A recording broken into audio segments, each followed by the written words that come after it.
So Donald Trump had put out a tweet targeting South Africa and trying to insert himself into the situation in South Africa where they're going to take land from the colonizers and give it back to the people that it belongs to, because the colonizers didn't get the land fairly. They murdered, they stole, they pillaged, they raped. We know the story of the colonizer. Now, Donald Trump, he's supposed to be this Mr. America first and protecting America. All of a sudden, he wants to put himself inside of that issue that has nothing to do with America, based off of a fake news story from Fox News Channel. And this fake news story is peddled by a lot of white supremacists. Now, the tweet Donald Trump put up says, "I've asked Secretary of State Pompeo to closely study South African land and farm seizures and expropriations and the large-scale killings of farmers. South African government is now seizing land from white farmers." And he put Tucker Carlson and Fox News. Yes, he takes all his briefings from Fox News, Tucker Carlson, or anybody on that network, instead of doing like other presidents would do and use their advisors, national security. No, this guy, he takes all his cues from Fox News Channel. This is why this guy is not qualified. He is a national embarrassment. When we was in Ethiopia, many people was asking us how we even have that guy as our president. People were laughing at this guy. I mean, he is a straight embarrassment to the whole country. It's really sad. So after this tweet come out, Julius Malema of the EFF had made a response to Donald Trump's tweets. So let's go ahead and roll that clip. Trump, my view is that Donald Trump is contributing in this debate which is going on. And in the process of contribution, Donald Trump make a similar contribution that were made by white people, all of them, in the hearings, in the public hearings. Donald Trump is not saying anything we have not heard from white people in all the hearings. I even commented and said, I'm still to meet a white person who support expropriation of land without compensation. So why are you shocked? I see leaders of the EFF and everybody responding to Donald Trump. I don't have time for nonsense. I expected this. And more backlash is going to come. If South Africans are not ready to expropriate the land because they are scared of sanctions, they are scared of backlash, then don't vote for the EFF. Because you vote for us, we are going to expropriate land. And Donald Trump will come for us. And Britain will come for us. And the EU will come for us. I said, and I said this throughout my life in the movement, that for everything good comes the pain before. If you're not prepared, South Africa, to take the pain, then forget about the land. Donald Trump has not said anything extreme. Things are still going to come. I hope the Zuma group in the ANC, which is supporting this thing, they know the consequences. We know the consequences. We know that the first response will be killing. They will kill us for that. There's a group of white right-wingers who are being trained by Jews in Pretoria to be snipers. Snipers. They are not training guns. In the EFF, we are training toy guns. They're dealing with real stuff. They are training in a farm in Pretoria. We know it. To be snipers. So we know that death is the first price we are prepared to pay. The second price we are prepared to pay for this land is poverty. They will close taps. But if there is a conviction, and not sloganeering and public opinions, then we must be prepared for everything. It's a war. We must be prepared for Donald Trump and all of them. We're not scared of them. We remain unshaken. Actually, we are more determined after the Donald Trump tweet to expropriate our land without compensation. There is no white genocide here. It's an absolute rubbish to say there is white genocide. There is black genocide in the USA. They are killing black people. in the USA. There is black genocide here in South Africa. Black people are being killed all the time. A farmer has been sentenced to life now recently for having killed a farm worker. Imagine if it was a black person sent life for having killed a white person. It will be news all over. But this black person was killed and a white farmer sent to prison for long time in jail. It's once off reporting and it's done. There's no scientific evidence that points to any white genocide in South Africa. It's not true. And we're not scared of such things. We're not going to be distracted by anyone. Only death will stop us. Not Trump, not poverty, not sanctions. We have all of them in our mind. We know the consequences of what we're asking for. We know it. And it's not like we're going into this thing without knowing the consequences. So AfriForum is the embassy of the USA. If you want issues to reach USA, go to AfriForum. Then you shall get a proper response. But otherwise, AfriForum is nothing to us. We're not scared of AfriForum. We're continuing business as usual. Not that we're not these Twitter revolutionaries who say all sorts of things about Donald Trump. If you were to say to them, all of them, let's go to the US embassy, none of them will come. They tweet from their comfort beds with bed heaters. So we are on the streets. We're fighting this thing on the streets. We are on the picket lines.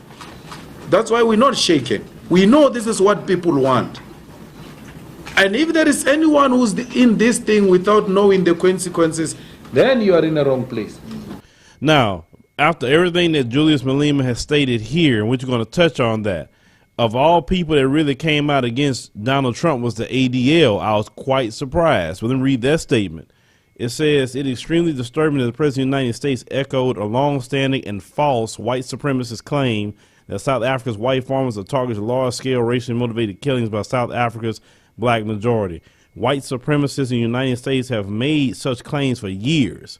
In early 2012, the ADL Center of Extremism documented how white supremacists in the United States were gearing up for protests as part of something they termed the South Africa Project. The goal of the organizers, which included representatives from major neo-Nazi, racist, skinhead, traditional white supremacists, Christian identity groups, as well as racist prison gangs, was to stop the alleged genocide of whites in South Africa. The protest originated in 2011 at the hands of Monica Stone, a longtime member of the Louisiana-based white supremacist Christian Defense League and an immigrant from South Africa. Since then, white supremacist references to genocide in South Africa have been common. Richard Spencer, for example, focused on the plight of the Boers in South Africa in his March speech at Michigan State University, suggesting the United States might see something similar. We would hope that the president will try to understand the facts and realities of the situation in South Africa rather than repeat disturbing racially divisive talking points used most frequently by white supremacists. But you have to understand, Donald Trump himself is a white supremacist, so he's only speaking what his people says, okay? And Donald Trump, as even a lot of people in Ethiopia told me, they see that he's only for white people only. He's not for everybody in America. I mean, it's not that very hard to see that. I mean, Donald Trump is a straight white supremacist. Even when another white person was killed in Charlottesville, he still said there was good people on both sides. So he said that neo-Nazis are good people too, and white supremacists are good people too. Even though they murdered someone, they're still good people. Julius Malema, he hit on a lot of points. Now, one thing he brought up is the black genocide in the U.S. There's been a black genocide ever since we've been here. And let me tell you something. People on the continent know about the genocide that's happening to us right here. They know exactly what's happening to us. They articulate that very well when you have a conversation with them on the continent. Oh, yes, they know our problems. Yes, they know our issues. It is not a secret. And the advent of social media made sure everybody know it. The thing is, what the issue with Julius Malema, and you have to understand how global white supremacy works. They don't want to see any African nation or any group of black people rise up and become free of the colonizer, because they're looking at it like this. Wait a minute, this Malema guy, if he could free South Africa from the hands of these colonizers, then what about our Negroes here in America? Then they're going to get inspired and do the same thing. And there's more of them, and they have a history of fighting back a lot more than the South Africans do. So they don't want their Negroes to get riled up. How many times have we saw things where they say, well, you got to stop this leader, stop this person, because we don't want the Negroes to get riled up. That's their whole thing. They don't want us to be free. As long as we under their oppression, as long as we under their devilment, then they are happy. That's why I say they are the white supremacists. It's the devil that the Bible speaks of. Only a devil wants you oppressed. Only a devil will want you in chains. Only a devil would not want you to have freedom, justice, or any kind of life that's happy for you. That's only Satan would do that. That's not nothing that a human being would do. Now, Donald Trump, what he needs to be worrying about is Robert Mueller at this point, and how his lawyer, Michael Cohen, had just pled guilty. And this guy knew all his dirt. Michael Cohen is not going to sit up there and go to jail for Trump. He's not going to do nothing for Trump. They just got another guy, gave him immunity with the National Enquirer, the CEO of that. He going to start putting out dirt on Trump. He need to worry about the impeachment. That's what you need to worry about at this point. I mean, at first I wouldn't even mention that impeachment stuff, but what's happening around him, like, that's what you need to focus on. Now South Africa, what's happening there. Because this is the thing. Black people, Africa, and also through us throughout the diaspora, it has been the word and I believe the calling of God for us now to rise. We have been put down for hundreds and hundreds of years. We have been oppressed for hundreds and hundreds of years. And I like the logo that they have inside of the African Union. They have a logo called Africa Rising, and that's a beautiful logo, and that's prophetic, but I believe that's happening throughout all the world. We are rising, including them on the continent. This is why they understand and telling us to come back to help them, because they know we have skills, we have things that they need to help bring Africa up, to bring the continent of Africa to a place that it'll not only be great, but it'd be better than what it ever been before. So as this colonizer, because he's going down, trust me, everybody outside of this country knows it's going down here very, very fast. And they can't even figure out why and how. But you and me aren't going down in the process, because that's not our judgment. The thing is, if they try to put their hands on South Africa, watch what's going to end up happening to them by God. Watch how God do things to them they didn't see coming. Because you can't be putting your hands, you can't oppress people forever. The day of you oppressing the African continent is over. It's over. No more. It's time for the people to have freedom for once. It's time for them to take control of their own land, their own destiny. It's time. You're not going to be a perpetual colonizer and a perpetual slave master over a group of people no longer. You're not God. You don't have that power. And this is what's going on there. And just like he said, they training to kill, because that's all they do, these white supremacists. They are the most primitive group of people that's running around society, the white supremacists. All thing they know to do is kill. But let me tell you something. What good is your gun? What good is your killing when you're fighting against God? And that's the whole thing they don't realize. I could run a laundry list of issues why they losing more than anything else. That's why they're so scared. See, Trump, that's that not even a dog whistle. He's worried that we in America are going to get inspired by Julius Malema and saying, wait a minute, maybe we should stand up and fight for our rights for a change. We watch these cops murdering our children, shooting people in the back, and we say nothing. We quickly forgive, which we should not have no forgiveness in our heart at all. Like they said in another video I watched, the time of forgiveness and reconciliation is over. And I agree with that. It's no time to explain racism no more. It's no time to, no, ain't none of that. It's time for us to be free and free from oppression. And that is a godly thing, to want to be free of oppression. Anybody that wants you to stay oppressed and stay controlling you and stay treating you like a fifth-class citizen is of the devil. So Julius Malema and the EFF is right to stand up for the people in South Africa. How is it okay that you have a small group of people controlling all the land, and they can't produce no title deeds? They can't produce nothing to say, I got this the right way, because they know they didn't. Everything these people have gotten, I told you this before, whether it's South Africa or wherever else they've been, has been theft, murder, destruction, pillaging, rape. Nothing has ever been done the right way. Brotherhood, working hard together, none of that. That's not how they came to power, and that's not how they maintain their power.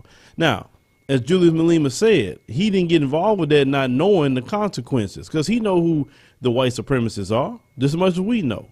They're going to try to do sanctions. They're going to try to do all kinds of things, right? But see, the thing, what they don't realize is China, what they're going to do, they're going to backdoor, and they're going to start giving money to South Africa where the sanctions not going to work. That's how China, because see, China want to do everything against the United States that it can, especially more so now than ever, right?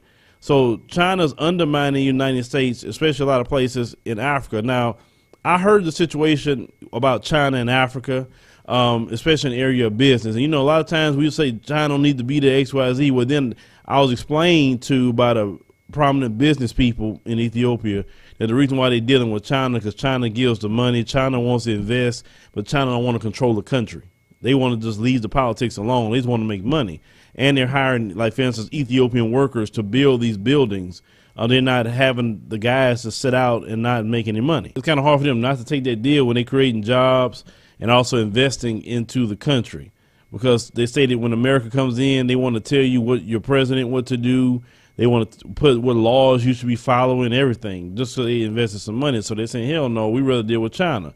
So if they do pull sanctions, I can see China coming right behind them and saying, look, I'll give you money to sustain yourself during the sanctions. Don't worry about it. Because these white supremacists, they are hell-bent on oppressing God's people. They're hell-bent on that. But trust me, they could try it all they want. Trump could try it all he wants, and that's fine. But the thing is, it's not going to work. The EU, if they try it, it's not going to work. If the UK try it, it's not going to work. None of it's going to work, because it is time for Africa to rise. I believe it's been sanctioned by God now for Africa to rise, and there's nothing you could do when God puts his word out to say, hey, it's time for you to come up, because the writing's on the wall. I see it. I see it. All the calls for us to come back home, that's happening in every African nation. No, something's going on, and you got the third eye to see what I'm talking about spiritually. You know exactly what I'm talking about. So we definitely stand with South Africa and the EFF. Brothers and sisters, don't put up with the white supremacist colonizer at all. We stand with the BLF out there. Don't put up with this white supremacist colonizer. If he don't like being in South Africa, he can carry himself back to the Netherlands. But, oh, I forgot, the Netherlands don't want them either. Nobody wants them. So since nobody wants them, they need to humble themselves and get along with the program. But they're not going to do that, because it's not in their nature as a white supremacist to get along with nobody. Either they're murderers, they try to harm people, they want to control everyone else, they want everyone to do the work for them, and they don't do anything. So, no, the tide has turned. It's over with. It's only a matter of time. But leave me a comment. Let me know what you think about this particular story, as Donald Trump once again peddles more fake news, lies straight from the mouths of white supremacists. Even the ADL has called that out, of all people. But Julius Malema also pointed out the genocide in the United States that Donald Trump don't say nothing about. Donald Trump don't care about the genocide of black people in the United States because he's a white supremacist. That's why.